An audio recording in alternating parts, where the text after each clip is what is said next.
Samara Gavrilli, deputada federal por São Paulo, e eu tô aqui hoje para falar da experiência super exitosa que eu tive com a democracia nessa casa.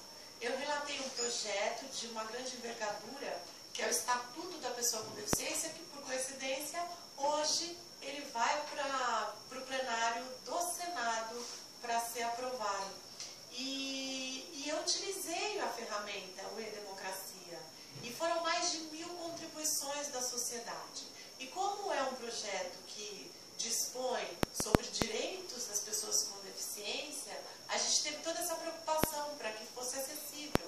E hoje eu quero convidá-los para que vocês conheçam o aplicativo no Android, porque ele está muito mais aprimorado para que os cegos possam ouvir e possam contribuir, e para outras deficiências também. E assim, é um aplicativo que aproxima o cidadão do parlamento. E para a gente é muito importante essa participação, porque a gente pode construir uma sociedade melhor. Então eu só tenho a parabenizar pela criação do aplicativo e convidá-los a